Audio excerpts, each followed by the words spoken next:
Okay, greetings. Happy Shemona Asar B'Tammuz to y'all. I guess we're sort of anticipating some redemptive process by which Tzom HaRevi'i, along with the other ones, will be L'Sason L'Simcha.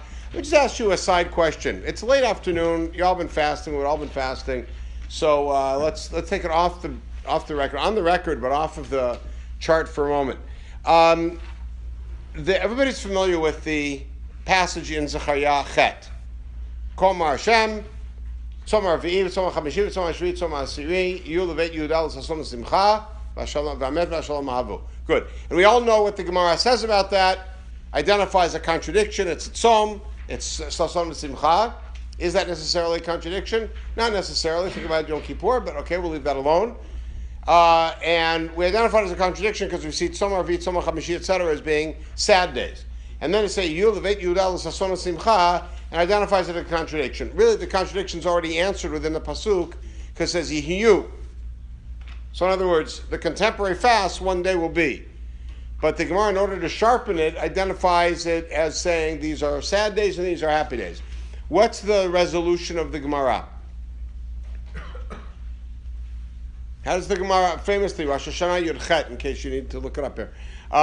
What does the Gemara say as a resolution to the problem of either Kara L'Hutzon, Kara L'Sason L'Simcha? So, Bizman Sheyesh, this is an interesting answer.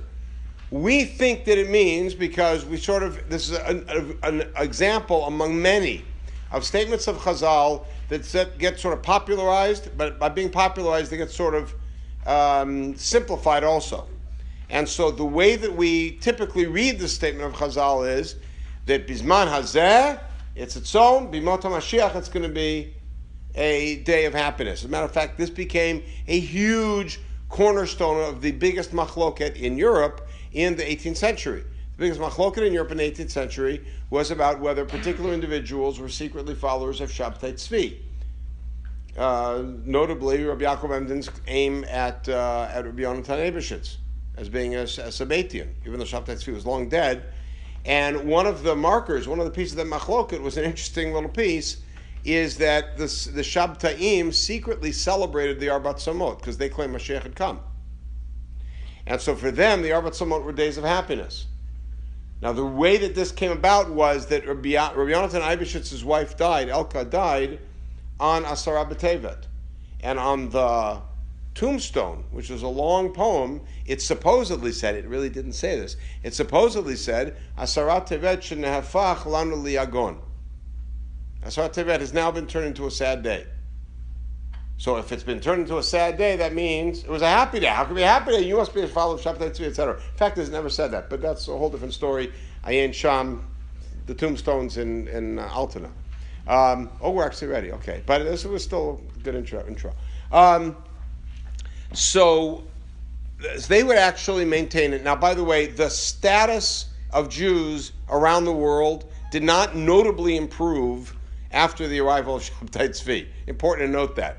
So in other words, the way that they were supposedly reading this rabbinic tradition was that with the advent of Mashiach, come what may, these days become happy days. Lacking Mashiach, they don't become happy days. But the Gemara doesn't say that. The Gemara says, Bizman sheyesh shalom l'sason l'simcha. Bizman sheyesh tzarot tzom. And then the Gemara surprisingly sets up what we would, with clear thinking, which is hard at this point in the fast, would have identified as, well, not all of history is celebration or tragedy. There's such a thing as normal life. And so the Gemara says, Bizman sheyesh shalom l'sason l'simcha. Bizman sheyesh tzarot tzom. Ein shalom ve'ein tzarot, then it says something phenomenal. Ratzu mitanim, ratzu lo mitanim. So in other words, the four fasts are there as available fast days which are obligatory, according to the Din of the Gemara, when we are persecuted. One might argue that during World War II, and you could even claim World War II through 1949, you would say that the Arbat Tzomot would be obligatory. 49 after we'd finished the war. Bizman sheyesh shalom. So we'll leave shalom aside for a second, considering we've abandoned it for thousands of years. And ein shalom ve'ein tsar, ratzu mitanim, ratzu lo mitanim. And then the Gemara asks, so if that's the case, then Tisha B'Av should also be voluntary. You say, no, Tisha B'Av huchpelu bo tzarot. Tisha B'Av, there were so many tzarot that it's always obligatory. Always obligatory meaning what? Even Bizman Shei Shalom or in that middle period? Seems like the middle period. But what's Bizman Shei Shalom? So there's Machloket Rishonim. One of them, the Rashba suggests an opinion, Bizman Shei Yisrael Shuriyim al Admatam. What does Shalom mean? When Am Yisrael, sovereign in their land. It's video, I'm smiling here. That's why, yeah. But that raises a very good question that somebody asked me yesterday, and after giving a shiur about Shiva Asar B'Tammuz, said, my question is, so why are we fasting? And I said, that's a good question. We are fasting, we all fast, so we do it because we're part of a community, but it's a good question about why we're fasting. Zman Shei Shalom. And by the way, Shalom would then turn it not into a voluntary, it would turn it into a Yom Simcha. There are other Rishonim. Rashi quotes two Lashonot. Rashi says here that Bizman Shebeit HaMikdash. So Bizman Shalom means that there's a Beit HaMikdash. But I'm going to ask a different question. Are the Arbat Tzomot a unit? Meaning, do we say that there is a period during which the Arbat Tzomot are Tzason, or the Arbat Tzomot are Tzom, or the Arbat Tzomot are voluntary, in the middle, Ratzu lo Ratzu? Or do we look at each Tzom independently? Well, first of all, we clearly look at each Tzom independently because Tzom HaChamishi is Tisha B'Av, and the Gemara deals with it independently. Now, why would I suggest maybe that the Tzomot should be looked at theoretically as independent pieces so that each Tzom should be judged on its own standards and its own status based on what's actually happening in the world? Why are we fasting today? What's the major event? What? The breach of the walls of Yerushalayim. First Mikdash, second Mikdash, that was Rabbi Hidari's class. But the walls were breached. Okay, why are we fasting on Tzom Gedalia? What? The end of Jewish settlement, of Jewish autonomous settlement in Israel, because with the death of Gedaliah, the assassination of Gedaliah, all the Jews were exiled or ran away, and that was it. Why are we fasting on Asar B'Tevet? Because the beginning of a siege. So there are three independent events that are all within a continuum, if Shiva Asar B'Tammuz is Beit Rishon, within a continuum of a couple of years, but it's all one, but they're independent events. So perhaps they should have to be judged independently and said, Asar B'Tevet, for whatever reason, is still in place because of X, Y, and Z, but Shiva Asar B'Tammuz is not. Now, I'm not making a halachic suggestion, saying that perhaps we need to evaluate that Gemara and ask the question, are these somewhat seen as a unit? Because the Gemara does break them up, or to see the other three as a unit, besides Tisha B'Av, or to look at each one independently and say, the situation that we're in warrants this kind of reaction or that kind of reaction to this particular tzom and not to the others. Yeah? So, yeah?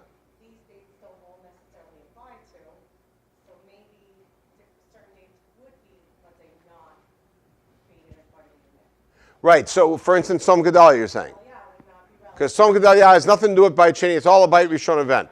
Correct. So we would have to posit it, and this really is the question in Zachai. This wasn't the share I'm planning to give, but it's an important discussion to have. Is the question that leads to that answer, Tzom Arviv, Tzom HaChamishi, remember, is an answer to a question, and it's a non-answer. It's a question that's never answered. And the question shows up at the beginning of Perek Zayin of Zechariah, and there's two whole parakim in Zechariah, in which the question is evaded and never answered.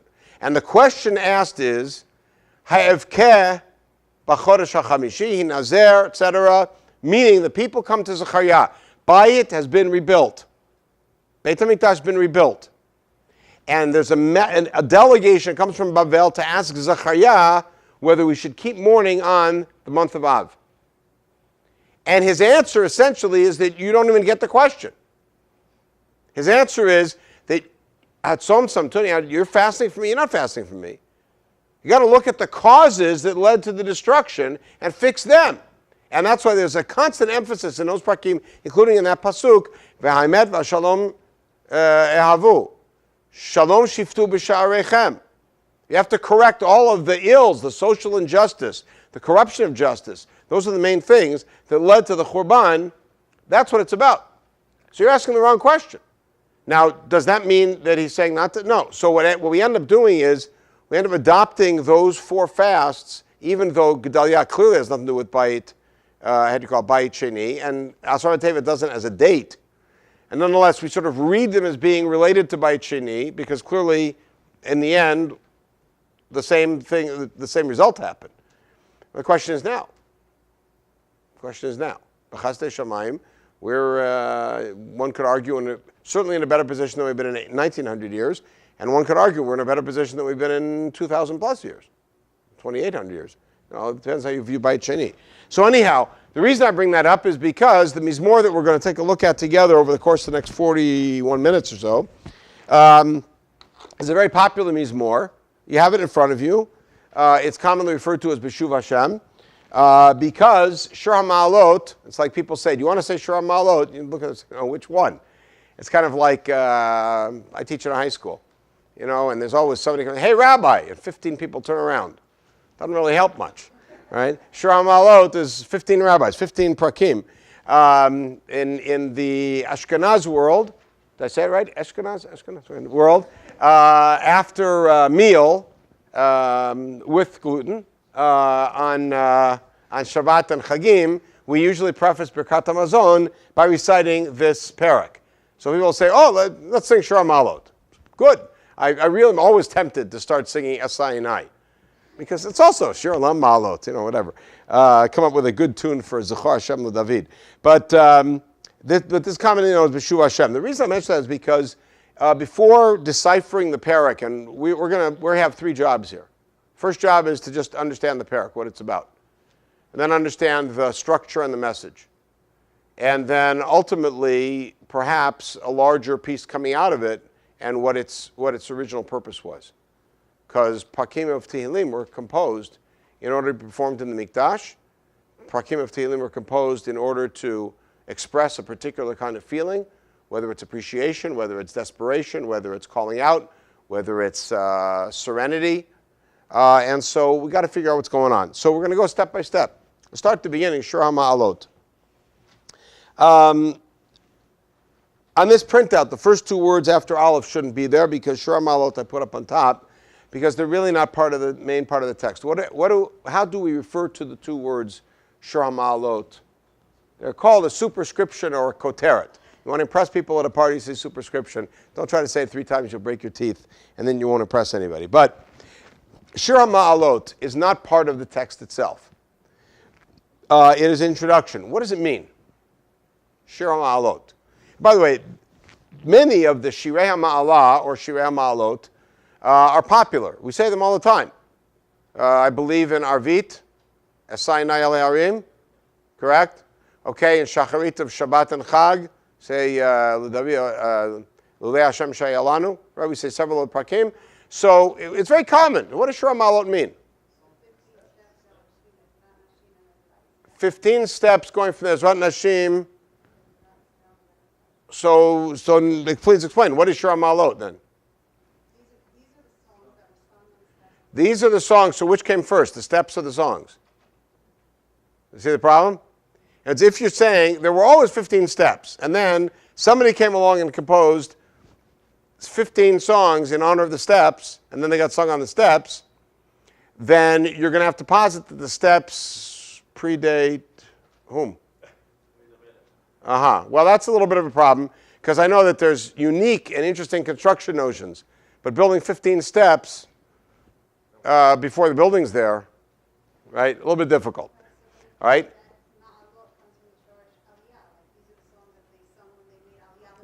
Well, I want to go back to your suggestion. It's very good. Your suggestion about the steps. Chazal actually make that connection in the reverse. And the reason I don't want to be guilty of stepping back on myself to suggest that the 15 Shirei HaMa'alah were composed by David or by David's time doesn't work within them themselves. And this one I brought the example of Kuf Chav Bet, but ours is a great example, clearly after David. So you might have a point if it were the case that the 15 steps existed in the first Mikdash. The 15 steps is a very late addition to the Mikdash. And the Mishnah in Sukkah tells us that the 15 steps were created to parallel the 15 Shirei HaMa'alah. So the Mishnah in Sukkah actually makes that connection in the reverse. So now, why then are they called Shirei? And by the way, that's why the steps were called Ma'alot instead of Madrigot, because they were to conform with the Shir HaMa'alot. Now, why was the song called Shir HaMa'alot? Why were these 15 songs each introduced with Shir HaMa'alot? So what are some of the famous superscriptions we have in Tehillim? Lam Natseach. What does Lam Natseach mean? It's a direction for the conductor of the Levite choir who's directing them. So these are the instructions for the Lam Natseach. Good. What's another example of a superscription? What?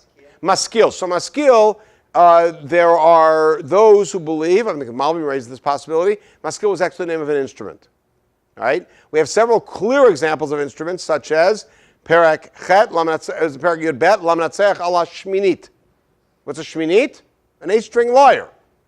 Okay? There is Lam Natseach al HaGitit. Gitit is evidently another sort of instrument.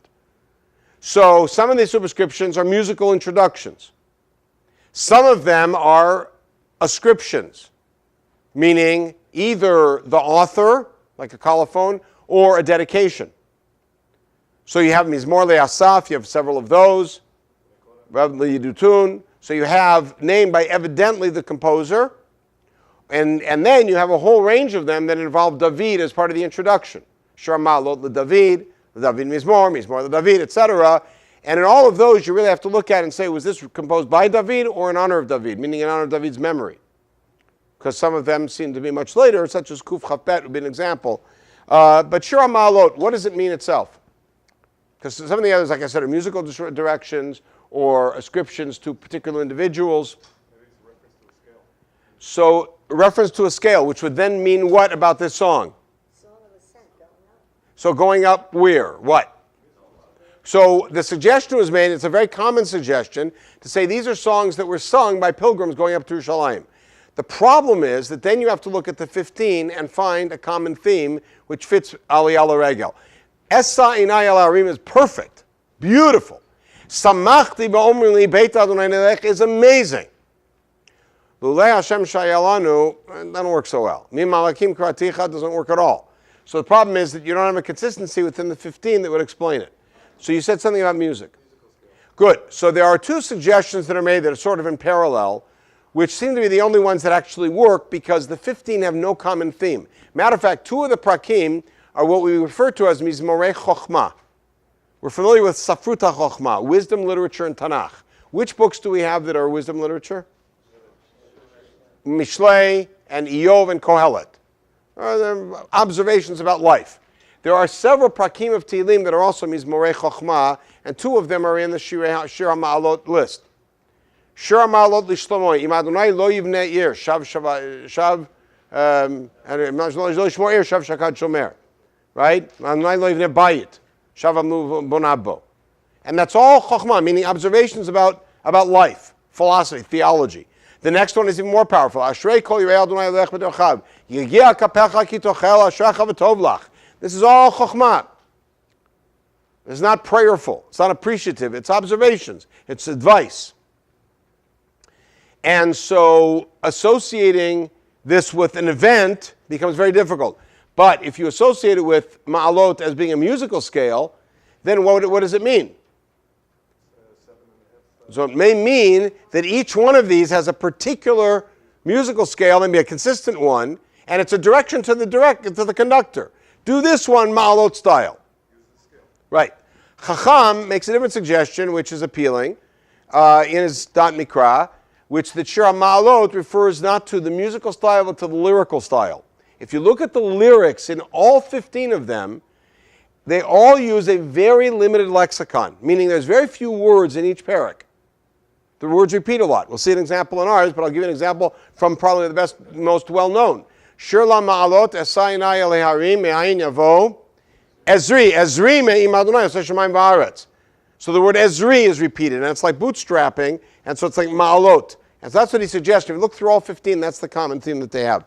Which means, by the way, that it told us absolutely nothing about the theme or the purpose of the Mizmor, but just about its particular style. Okay, we'll find it again in our parak a limited lexicon, a lot of repeated words. Okay, now, B'shuva Adonai et Shivat Zion hayinu kecholmim. Let's just translate. What does that mean?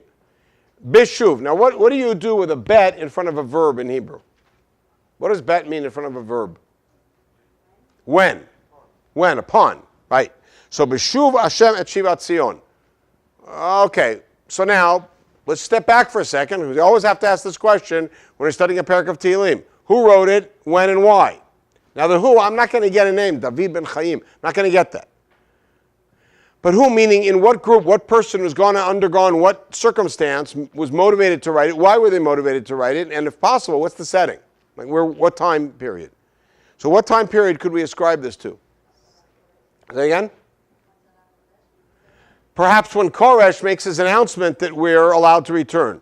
So either it's going to be happening before that as a vision, or after or during that time as a statement of appreciation. Very good. Okay, so now, B'shuva Adonai et Shivat Zion. What does that word mean? Shuv. What? Return. Very good. So when Hashem returns, et Shivat Zion. Whoops, what does that mean?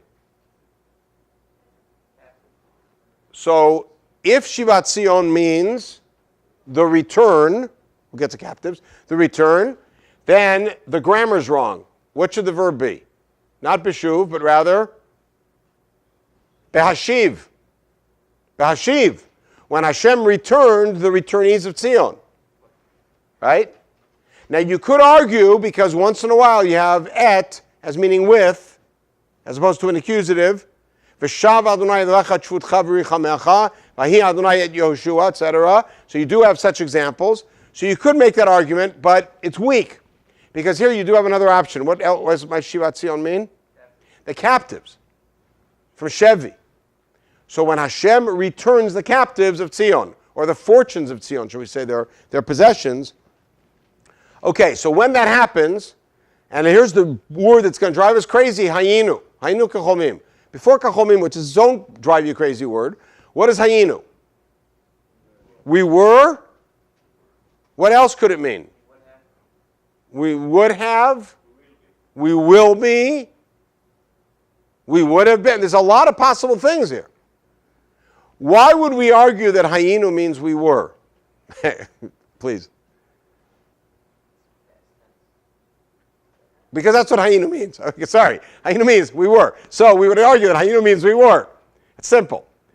Why would hayinu, though, mean we will be?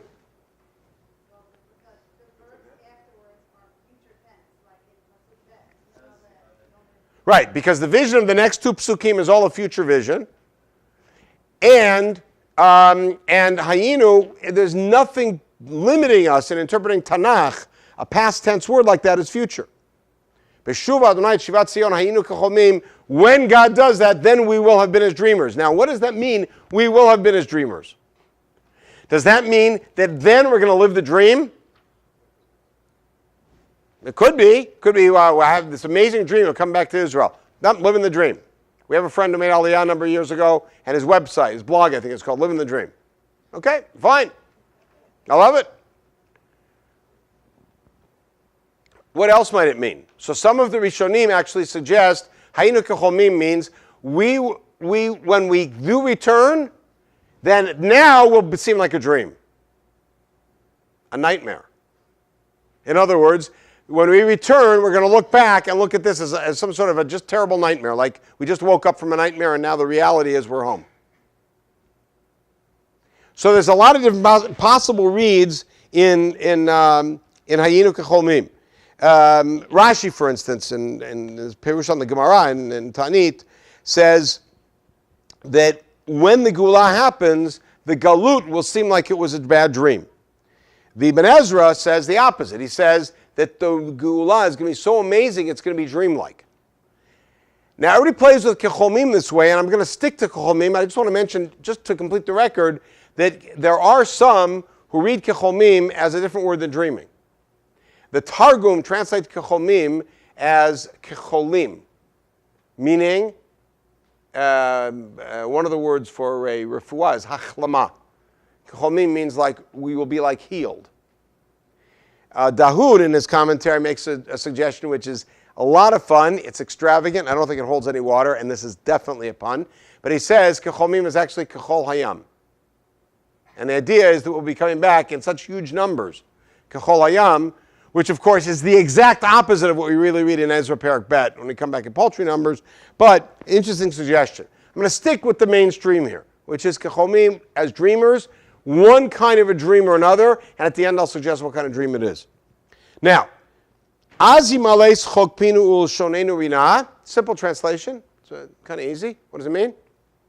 At that point, our mouths will be filled of laughter and our tongues with song. Az yomruva goyim igdil Adonai asot imela. Now, do we have one vision or two? So simple pshat is two visions. One thing is going to happen is we're going to be singing and dancing and living a happy life. Second thing is the rest of the world is going to say God has dealt very good with them. Chazal in the famous Gemara, which is not on the page. Actually, it is. Source 1 on the page. Famous statement of Rabbi Yochanan quoting Rabbi Shimon Bar Yochai, where he says, you're not allowed to have your mouth filled with laughter ba'olam hazeh. Now, it's a whole separate shiur, which I'm not going to give now, because we've already done two separate shiurim besides this one, is what does the word olam hazeh mean in Chazal? When Chazal talk about olam hazeh, what do they mean? So we think that it means the world before Mashiach. However, there's a lot of evidence that Chazal don't mean it that way. Chazal mean, olam hazeh means current reality. Current reality. When there's a better reality, by the way, sometimes Chazal mean this world and when I die. Olam haba.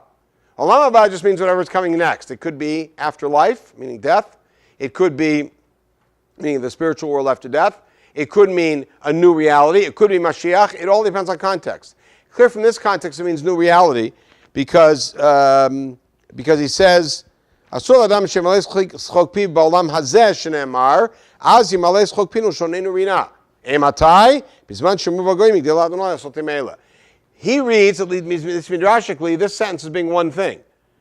We will be filled with laughter because the rest of the world is going to recognize that HaKadosh Baruch Hu has taken special care of us and Hashem has dealt very wonderfully with us. And as a result of that, we are filled with laughter. But you can read it as two separate things. That this dream both involves our own singing and rejoicing, and it also involves the rest of the world recognizing the special and intimate relationship Hashem has with us, that He has behaved this way with us and miraculously brought us back. Now,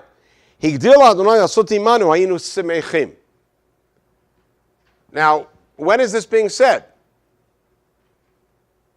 Don't get misled by the fact that there's a new pasuk. The old pasuk ran out of steam, ran out of room, and so we started a new pasuk. It might be a continuation. So what is this last piece, pasuk gimel, what is it saying? Who's talking? Where are we? Realize, by the way, this is a mizmor that many of us say very often. How much attention do we pay? Okay. So you're saying, post facto, Higdil Adonai asot imanu, we're now recognizing Hashem has dealt well with us, which means, has it already happened or not? So now it changes the whole mizmor in saying this mizmor was composed after all this great stuff happened. Wait a second, then what's the Az Yimaleh? At that time, we were celebrating. Okay, so Az Yimaleh Chopina means we were. It certainly works within grammar. Yeah. Could it be that there were stages of people that would return to Israel? So this is said by the first stage of people after. Excellent. And then the next part will be the next. Very good. So the first stage is saying Hayinu Kecholmim, and when the time comes that it gets bigger, then we're going to be rejoicing. And then when they come, we say, "Oh, Higdil Adonai Sotimanu Hayinu Smechim," and now we indeed are happy because now it's happened. I like that. Multiple stages. Very good. Then how is Higdil? How does Higdil become future? When Hashem, when אז יאמרו בגויים הגדיל Hashem לעשות עם אלה, Keep going. Very good. then we're going to be happy. Oh, good. So you're agreeing with me that the Pasuk is misleading. Yes. In other words, Pasuk Gimel is part of Pasuk Bet. Right? Which means we're going to read it as follows. And both reads, by the way, are really good and really viable. Az yomru v'goyim, higdil Adonai asot imei, higdil Adonai asot imanu, hayinu smechim. In other words, when the goyim say Hashem has dealt very well with them, and we recognize Hashem has dealt very well with us, then hayinu smechim. Which, by the way, if you think about it, is a very weird statement. It's the same as Hayinu Kecholmin. We use the Hayinu as the same idea. Good, and that's what's going to provide the argument for one structural consideration here, which is the Hayinu. But what that seems to mean is that it takes the rest of the world saying, look at how the God of the Jews has dealt with his people. He must really love them, for us to wake up and say, oh yeah, oh, pretty cool. Instead of it being that we're the ones who recognize it first, and then the rest of the world sees our recognition. This is similar to something I said this morning about Parshat Balak, is that perhaps the purpose of Parshat Balak is for us to hear from an outsider how great we are and how great this relationship that you have with Hashem is, so we can appreciate it. So maybe we need to hear the Goyim saying, look how wonderfully God has dealt with the Jewish people before we can appreciate it. Yeah, Marjorie. Right.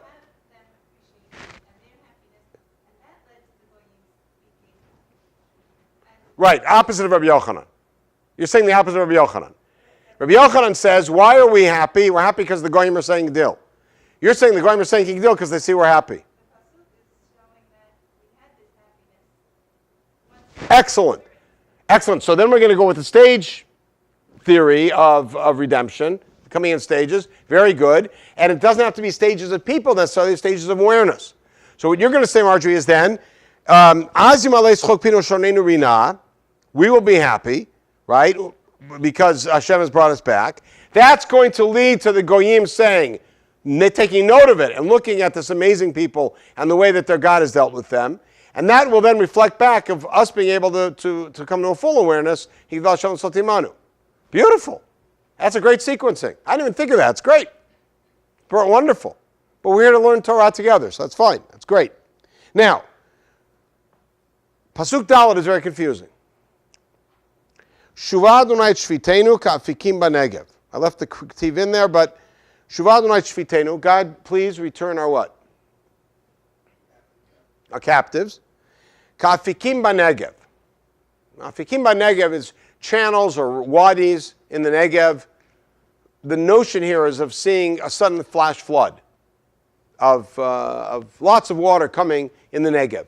A nice image. I come from LA. We've been dealing with this for years now. All right, we've been praying for Afikim b'Negev. But up until now, we've been celebrating. We've been declaring there's going to be a dreamlike existence, fantastic. And suddenly there's a tefillah in here. So, okay, so this is the way we sort of explain why people in Yerushalayim say Halach Ma'anya. Right? Shana Haba, Ba'aret Yisrael, and for everybody else who's, right. That would work, but then there's this other jerking that happens with the next two psukim, the last two psukim.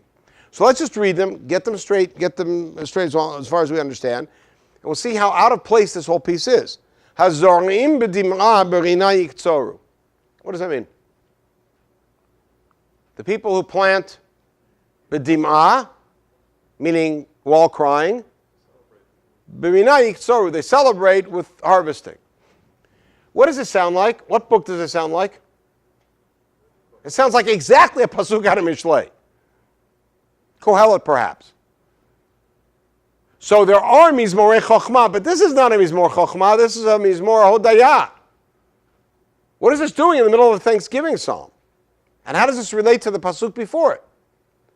Now the last pasuk seems, and I think it works well, as what we would call Klal Uprat, an expansion on the notion of the previous pasuk, so that Hazorim b'dima b'rina yiktzoru, those four words becomes Haloch yelechu v'acho nosei meshach hazara. What's meshach hazara? Meshach hazara is a bag that has the seeds in it. The guy who's carrying the seed bag is Haloch yelechu v'acho. He's walking and weeping. Why is he weeping? So the truth is he's not weeping. A guy who's doing work isn't weeping. A guy who's doing work might be complaining. A guy who's doing work might be kvetching. But he's not weeping.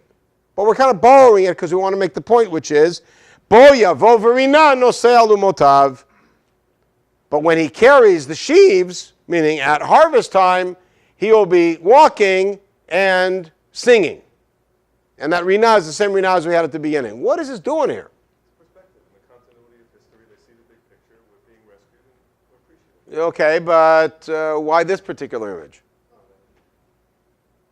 Why this particular image? Yeah. I don't know if it's possible, but in Pasukei you have it in the plural, Hasodim, Right. like in plural. Plural. In Vav, it's more like a singular person, like maybe on a national level, but also on an individual level. Okay, fine, but still, why this example? Why are we using this particular piece of agriculture as the example? What's it doing here? And again, this is something that doesn't belong in this parak. Generally, it doesn't belong in Tehillim. Why is it here? Yeah. So maybe it's very nice that they're returning. Maybe there's a realization that, okay, there's been 70 years where they haven't been there. They have to actually work the land and make it work. Oh, so this is like a dose of reality at the end. No, it's good. You're going to come back, and we're all happy, we're all excited, and yippee kayo. But guess what? We're not coming back to Beit Lechem that everybody stayed in, a la Naomi Verut. We're coming back, and nobody's been here, and we're going to have to start, and it's going to be a lot of hard work. Nice, real downer. Right? And if the purpose of this message is to give people a dose of reality about what they're coming back to, then Hayinu Kachomim is a bad way to start. And Hayinu Smechim is a bad way to be in the middle. If, on the other hand, the purpose is to inspire people to come, wouldn't exactly want to inspire them by the last thing I tell them, saying, and by the way, you got a lot of hard work ahead of you. It's going to be very frustrating, so get the Kleenex out. I think it's a nice suggestion, but we have to see within the context of the parak itself.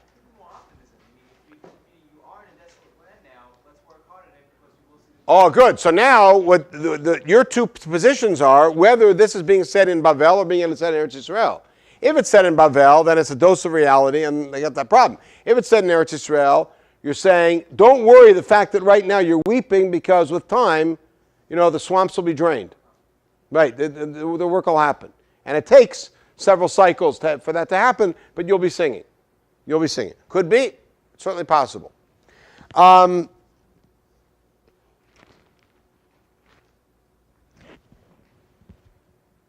Why are Tehillim composed? Why are Pirkei Tehillim composed? Okay, so often they're composed, say it again?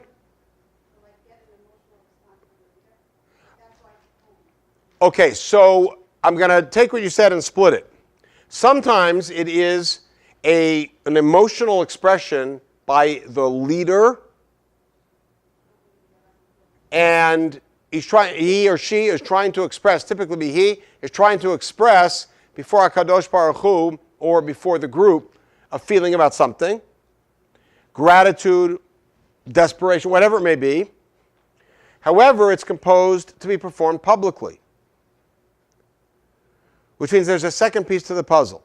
And the second piece of the puzzle is one that becomes prominent and explicit in many Pirkei Tehillim. I'll give you a couple examples where he's also trying to inspire the audience.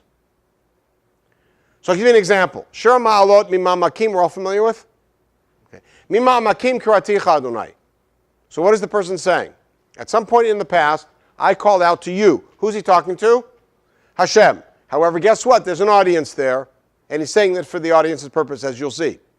What did I say? Adonai Shima v'kol itianei oznach hakashavot l'kol tachnai. Okay, so this is what I said. Then he turns around and says, Kiviti Adonai kivtan nafshi v'lidva ro hochalti. What does lidva ro mean? So who are you talking to? You're talking to an audience. Saying, this is how desperate I was to hear Hashem's word. Nafshi Adonai mishomim laboker, shomim laboker. Why showing the book twice? One's a verb, one's a noun. And then he actually turns to the crowd and says, Yachel. Yachel is a command. You should also pray to Hashem. You have this in Mizmor Lamed. Armimcha Adonai kiri litani v'lo simachta oivai Adonai lo shivati yadacha v'tirpaini. Adonai haliti mishon nafshi chitani mior divor. And then, what's next? Zamrula Adonai chasidav v'odu l'zeche kocho. You guys, come on, join me. So there's an inspirational component about a parak Tehillim to get the audience to identify with the emotional connection with HaKadosh Baruch Hu that the leader is coming from his own personal experience. It's not in all Pirkei Tehillim, but in many of them, and many of the more popular ones.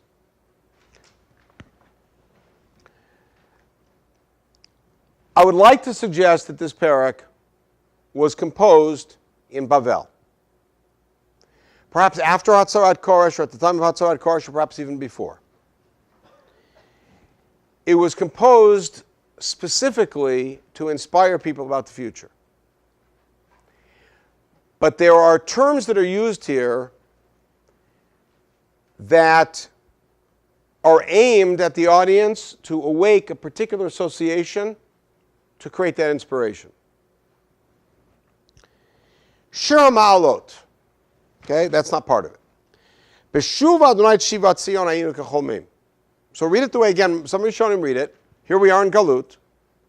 When Hashem returns our fortunes, we will be as dreamers.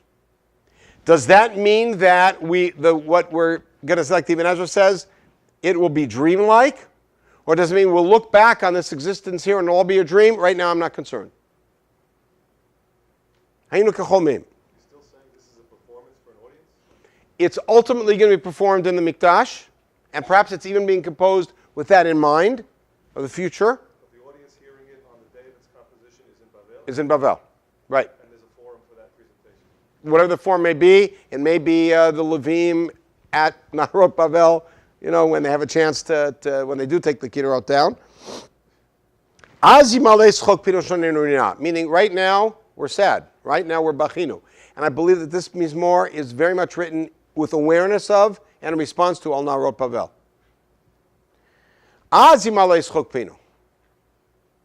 You want now for us to read? No. Why?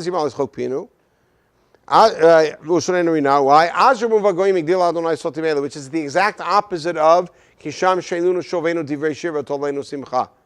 that our captors made fun of us and teased us and said, let's hear some Shir Tzion.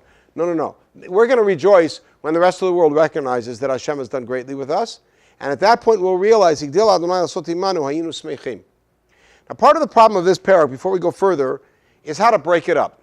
Most of the modern commentators who like to look at both traditional and not so traditional, who like to look at Pirkei Tehillim and identify the component stanzas, break it into 3 psukim and 3 psukim. In other words, Pasuk Gimel is the end of the first half. Argue in favor of that division. Right, so we have 2 titles. Beshuv Hashem et Shivat Zion and Shuva Hashem et Shvitenu. Good, 2 titles. Second of all, how does Gimel end? Hayinu Smechim. And that patches Pasuk Aleph Hayinu Kecholmim. It's all very nice. It's also 3 psukim and 3 psukim. It's also about 27 words and 21 words. Fairly even, people who like to count words.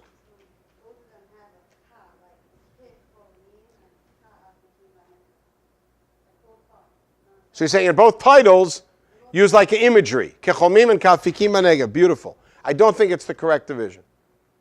I don't think it's the correct division because Pasuk Dalet is just too bothersome. Pasuk Dalet doesn't seem to fit. And I'd like to argue that Pasuk Dalet is the end of the first half. Why is that? Because it starts with Shuva Adonai Shivat Zion and ends Shuva Adonai Shvitenu. Meaning when that happens, this is the image, and now we're praying that it happened. And by the way, this is something common in Tanakh, where an ideal is described, and at the end there's a tefillah. For instance, in Zechariah Aleph. Zechariah Aleph, in between those various visions, from Aleph all the way through Vav, there is the Malach HaDoverbi, his guide Malach, who explains what's going on, and then there's Nevuah. So besides the visions, there's a Nevuah. And the Nevuah is about some great future that's going to have Prazot Teshev Yerushalayim. And then the Navi turns around and prays, well, that didn't happen already. So to have this beautiful image, this is what it's going to be like. The whole rest of the world's going to recognize, so fine, we turn, it's good. Shuva Adonai Shvitenu. Then Hayinu Smechim. Make it happen already. So we describe the ideal because Hey and Vav are so separate from this whole thing. Hey and Vav are speaking a whole different message that it's very hard to make them part of Pasuk Dalet. And so turn the page and take a look at the way I believe that it's properly structured. The first Pasuk and the last Pasuk of the first section are parallels. B'shuva Adonai Shivat Zion hayinu k'chomim, Shuva Adonai Shvitenu kafikim b'negev. And then in the middle you have the core. As with any chiasmus, the core is in the middle. Az yimalei tzchok pinu shonenu ina, which is patterned with hayinu smechim, and in the middle it is Az yomru v'goyim igdil Adonai sotimei igdil Adonai sotimanu. The core point is recognizing that Hashem has now reestablished or renewed that special relationship with us and has dealt greatly with us. That's the core of it. And so we now get to the end of the parak, and what's the end of the parak about?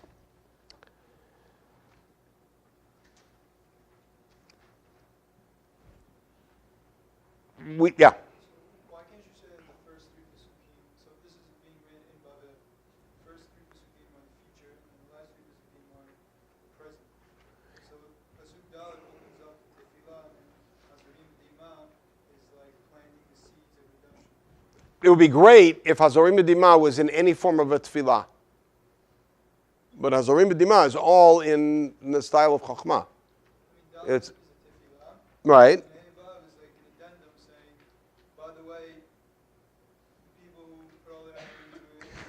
Though people who argue for the 3-3 split, that's the way they read it. You're right. I just am compelled by how distinct Hey and Vav are from the rest to separate it this way. So what are Hey and Vav about? So when we talk about composition of Tanakh is rarely done in a vacuum. You could say it about the beginning of Breshit, perhaps.